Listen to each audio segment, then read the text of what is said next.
ತುಮಕೂರು ಜಿಲ್ಲೆ ರಂಗಸಮುದ್ರ ಗ್ರಾಮದ ತ್ರಿಯಂಬಕೇಶ್ವರ ಪ್ರೌಢಶಾಲೆಯಲ್ಲಿ 8ನೇ ತರಗತಿ ವ್ಯಾಸಂಗ ಮಾಡುತ್ತಿದ್ದ ಕರಕನಹಟ್ಟಿ ಗ್ರಾಮದ ನರಸಿಂಹಮೂರ್ತಿ ಅವರ ಪುತ್ರಿ ಪ್ರಿಯಾ ಮೃತಪಟ್ಟ ಬಾಲಕಿ. 3 ಹೆಣ್ಣು ಮಕ್ಕಳಲ್ಲಿ ಒಬ್ಬಳಾಗಿದ್ದ ಪ್ರಿಯಾಂಕಾ ಶಿಕ್ಷಣ ಮುಂದುವರಿಸುವ ಉದ್ದೇಶದಿಂದ ರಂಗಸಮುದ್ರದಲ್ಲಿರುವ ಕಸ್ತೂರಬಾ ಬಾಲಕಿಯರ ವಸತಿ ನಿಲಯದಲ್ಲಿ ವಾಸವಿದ್ದು ಶಾಲೆಗೆ ತೆರಳುತ್ತಿದ್ದಳು.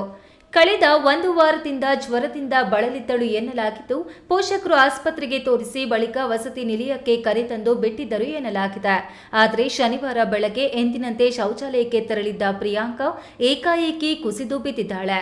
ವಿಷಯ ತಿಳಿದ ತಕ್ಷಣ ಆಕೆಯನ್ನ ಪಾವಗಡ ತಾಲೂಕಿನ ಲಿಂಗದಹಳ್ಳಿ ಸರ್ಕಾರಿ ಆಸ್ಪತ್ರೆಗೆ ಕರೆದೊಯ್ದಿದ್ದಾರೆ. ವಿಧಿ ಆಕೆಯ ಜೀವವನ್ನ ಉಳಿಸಲಿಲ್ಲ. ಬಾಲಕಿ ಮೃತಪಟ್ಟಿರುವುದಾಗಿ ವೈದ್ಯರು ತಿಳಿಸಿದ್ದಾರೆ. ಮಗಳಾಗಿ ಮನೆಗೆ ಮರಳಬೇಕಿದ್ದ ಪ್ರಿಯಾ ಇದೀಗ ಮೌನವಾಗಿ ಮನೆಗೆ ಮರಳಿರುವುದು ಕುಟುಂಬಸ್ಥರ ಆಕ್ರಂದನಕ್ಕೆ ಕಾರಣವಾಗಿದೆ.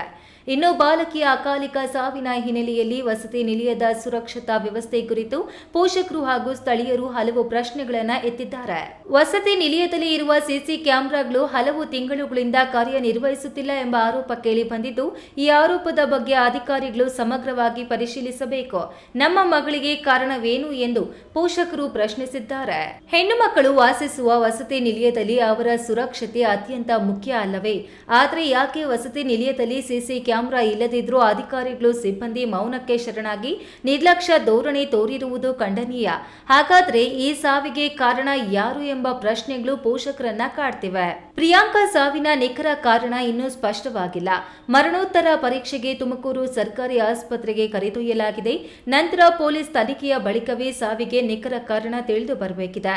ಘಟನೆ ತಿಳಿದು ಸ್ಥಳಕ್ಕೆ tahsildar Y Ravi, DYSP Manjunath, inspector Kotresh, sub inspector Rajendra ಹಾಗೂ ಶಿಕ್ಷಣ ಇಲಾಖೆಯ ಅಧಿಕಾರಿಗಳಾದ ಇಸಿಒ ವೇಣುಗೋಪಾಲ್, ವೆಂಕಟೇಶ್ ಸೇರಿದಂತೆ ಅಧಿಕಾರಿಗಳು ಭೇಟಿ ನೀಡಿ ಪರಿಶೀಲನೆ ನಡೆಸಿದ್ರು.